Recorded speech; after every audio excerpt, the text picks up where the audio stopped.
இந்த மண்ணிற்கென்று ஒரு தனி பெரும் வரலாறு இருக்கிறது. இந்த நீடாமங்கலத்துல டிகேபி சந்தான ராமசாமி உடையார் என்கிற ஒரு பெருநில உடைமைதாரர் ஒருவர் இருந்தார். கிட்டத்தட்ட 900 ஏக்கர் நிலத்திற்கு உரிமையாளர். அவர் இங்க இருந்தப்ப காங்கிரஸ் கட்சியினுடைய கமிட்டி நடக்குது இந்த பகுதியில. அந்த கமிட்டி நடக்கிறப்ப காலையில நிகழ்ச்சி நடக்குது, பிற்பகல் உணவு வழங்கப்படுகிறது. உணவு கொடுக்கிறப்ப சொல்றாங்க, எல்லா ஜாதியை சேர்ந்தவங்களும் சாப்பிடலாம், சமபந்தி போஜனம் நடத்துறோம், எல்லாரும் வாங்க சாப்பிடுங்க அப்படின்னு சொல்றாங்க. இதே நீடாமங்கலம் பகுதியில தாழ்த்தப்பட்ட வகுப்பை சேர்ந்த தோழர்களும் இவங்க சொல்றாங்களே நம்பி சாப்பிட போயிட்டாங்க.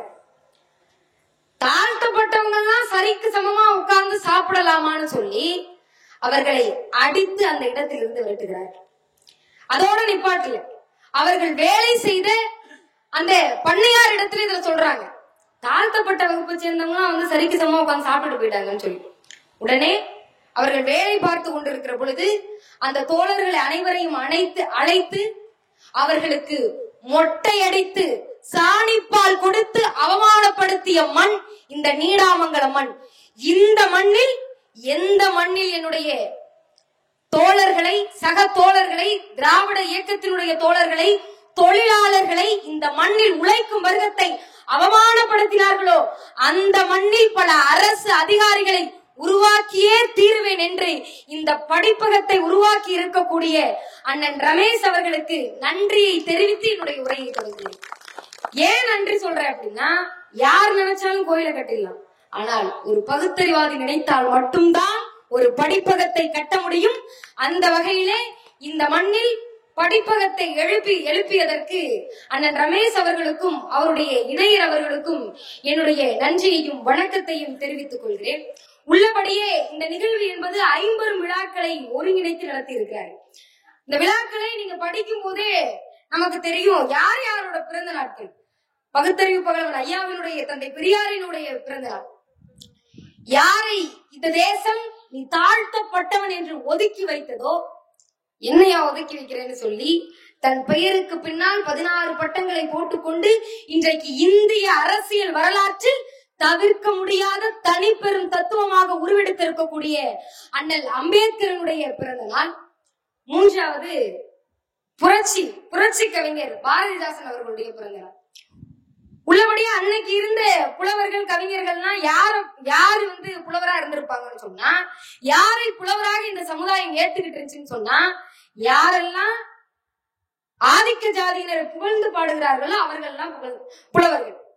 அவர் வல்லவர், அவர் நல்லவர், ராஜா இருந்தாரு, அவர் இப்படிப்பட்டவரு, இதை செஞ்சாரு அதை செஞ்சாரு புகழ்ந்து பாடினா மட்டும்தான் இங்க புலவரா இருக்க முடியும். ஆனால் ஒரு கவிஞர் எமை நத்துவா என எதிரிகள் கோடி இட்டழைத்தாலும் தொடேன் என்று ஆதிக்க சமுதாயத்தினரை எதிர்த்து ஒடுக்கப்பட்ட மக்களுக்காக, தாழ்த்தப்பட்ட மக்களுக்காக, அழுத்தப்பட்ட மக்களுக்காக தன்னுடைய இலக்கியத்தை செலுத்திய கவிஞர் புரட்சி கவிஞர் பாரதிதாசன்.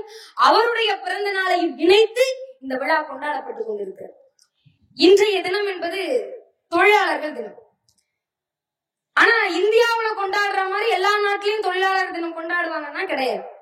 இங்க தொழிலாளர்கள் என்பவர்கள் வேறு, ரஷ்யாவுல தொழிலாளர்கள் என்பவர்கள் வேறு, அமெரிக்காவுல தொழிலாளர்கள் என்பவர்கள் வேறு. ஐயா தான் சொன்னாரு, மற்ற நாட்டுல எல்லாம் முதலீடு போடுறவன் முதலாளி, ஆனால் இந்தியாவில் பிறக்கிற பொழுதே மேல் ஜாதியில் பிறந்தால் அவன் முதலாளி, தாழ்த்தப்பட்ட வகுப்பில் பிறந்தால் அவன் தொழிலாளி என்று பிறக்கும் போதே பிரித்து வைத்திருக்கிறார்கள்.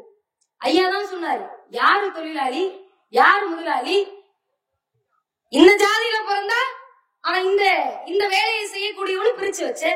மழை அள்ளுறதுக்கு ஒரு ஜாதி, துணி துவைக்கிறதுக்கு ஒரு ஜாதி, செருப்பு தைக்கிறதுக்கு ஒரு ஜாதி, எல்லாத்துக்கும் ஒரு ஜாதி. அந்த ஜாதியை சேர்ந்தவர்கள் இந்த தொழிலை தான் செய்யணும்னு எழுதி வச்சுட்டாங்க.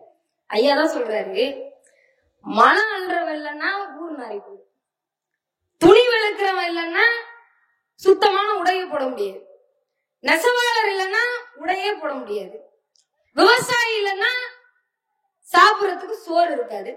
இவ்வளவு பேர் இவங்கெல்லாம் இல்லைன்னா ஒரு நட்டம் இருக்குல்ல. ஆனால் ஒரு பாப்பா இல்லைன்னா இங்க என்ன நட்டம்னு கேக்குறாரு தந்தை பெரியார். ஒரு பாப்பா இல்லைன்னா இங்க என்ன நட்டம்? ஏன் நீங்க பெரியார் வந்து பார்ப்பனர்களை மட்டும் எதிர்த்தாரு? பார்ப்பனங்க மனுஷங்க இல்லையா? அவங்க உடம்புலயும் ரத்தம் தானங்க ஓடுது. அவங்க எல்லாம் மனிதர்கள் கிடையாதா? அவரை ஏன் ஐயா எதிர்த்தாரு? ஐயாவே சொல்லுகிறார், ஒரு கொசு என்ன கடிக்குது, கொசு சும்மா இருந்தா நான் கொசுவுல கட்ட போறது கிடையாது.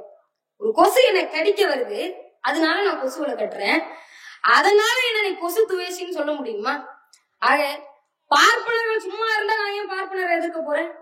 பார்ப்பனர்கள் மனிதர்களாக அல்ல, பார்ப்பனர்கள் என்பவர்கள் நாங்க தான் மேல் ஜாதின்னு சொன்னாங்க, நாங்க தான் தலையில பிறந்தவங்க சொன்னாங்க. அப்ப உழைக்கிறவர்களை தாழ்த்தப்பட்டவர்கள் என்றும் மற்றவர்களுடைய உழைப்பில் உண்டு கொளிப்பவர்களை மேல் ஜாதி என்றும் அடையாளப்படுத்தி வைத்திருக்கிறார்கள். அப்ப நீ எல்லாம் உயர்ந்த ஜாதியா? அப்ப உன்னை ஒழித்துக்கிட்டுறதுதான் என்னுடைய வேலை என்று பார்ப்பனர்களை எதிர்த்தார் தந்தை பெரியார். நல்லா யோசிச்சு பார்க்கணும். இந்த பார்ப்பனர்கள் என்பவர்கள் ஜாதி கொடுமையை மட்டும் உள்ள நுழைக்கல, பெண்களையும் அடிமைப்படுத்தி வைத்திருந்தார்கள். பெண்கள்லாம் இருக்கிறதுனால இங்க சொல்றேன். உடனே நாங்க சொன்னோம்னா என்ன, நாங்க புகழ்ந்தெல்லாம் பெண்களை பாடலையா? பெண்களை பத்தி எவ்வளவு புகழ்ந்து பாட இருக்கிறோம். இந்த மண்ணுக்கு பூமி தாய் தாயை தானே வச்சிருக்கிறோம், தண்ணிக்கு பூமி பெண்களோட பேரை தானே வச்சிருக்கிறோம். வேற என்னதாங்க பண்ணணும்? நாங்க புகழ்ந்து பாடலையானா என்ன பாடுனாங்க? கண் மீனை போன்றது, இடை இருக்கா இல்லையானே தெரியாது, நடந்து போனா நடந்து வர சத்தமே கேட்காது, இப்படித்தானே எழுதினார்கள். ஒரு தலைவர் மட்டும்தான் சொன்னார், அவர் கண்ணை பார்த்து கழுத்தை பார்த்து கால் நரம்பை பார்த்து 20 வரி எழுதினியே, அவர்களுடைய உழைப்பை பார்த்து 2 வரி எழுதினியான்னு கேட்ட தலைவர் அறிவுலக ஆசான் தந்தை பெரியார் மட்டும்தான். வேற யாரால கேட்க முடிஞ்சது? வேற யாரால பேச முடிஞ்சது? யோசிச்சு பார்க்கணுமா வேண்டாமா?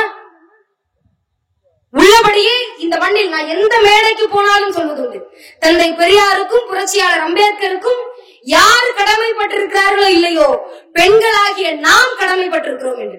ஏன் சொல்றேன்? ஒரு காலத்துல எல்லாம் பெண்களை வச்சு ஆய்வு பண்ணாங்க. என்ன ஆய்வு பண்ணாங்க தெரியுமா? பெண்கள் கூந்தலுக்கு மனம் இருக்கா இல்லையான்னு ஆய்வு பண்ணாங்க. வேற வேலையே இல்லை அவங்களுக்கு. இந்த கூந்தல்ல மனம் இருந்தா உனக்கு என்ன, இல்லாட்டி உனக்கு என்ன? இத ஆய்வு பண்றதுக்கு ஒரு கடவுள். ஆக பாருங்க, இந்த ஆய்வு பண்ணதுனால, இது எவ்வளவு பெரிய ஆய்வு. இந்த ஆய்வு பண்ணதுனால பல கண்டுபிடிப்புகள் அவரால் கண்டுபிடிக்க முடியல. ஏன்னா வெளிநாட்டுக்காரங்க என்னென்னமோ கண்டுபிடிச்சாங்க. அவங்க கம்ப்யூட்டர் கண்டுபிடிச்சாங்க, நம்ம கம்ப்யூட்டர் சாம்பிராணியை கண்டுபிடிச்சோம். அவங்க கம்ப்யூட்டரை வச்சு எப்படி முன்னேறலாம்னு கண்டுபிடிச்சாங்க, நம்ம கம்ப்யூட்டரை வச்சு எப்படி ஜோசியம் பார்க்கலாம்னு கண்டுபிடிச்சோம். அவங்க எலுமிச்சை பழத்துல இருந்து எப்படி கரண்ட் எடுக்கலாம்னு கண்டுபிடிச்சாங்க, நம்ம எலுமிச்சை பழத்தை வச்சு யாருக்கு சூனியம் வைக்கலாம்னு கண்டுபிடிச்சோம். இதைத்தான் நம்ம கண்டுபிடிச்சோம்.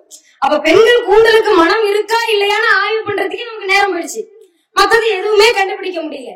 அப்ப ஒரே ஒரு தலைவர் மட்டும்தான் கேட்டார். இந்த மண்ணில் எத்தனையோ பேர் தோன்றினார்கள், எத்தனையோ தலைவர்கள், எத்தனையோ கடவுள்கள் தோன்றினார்கள்.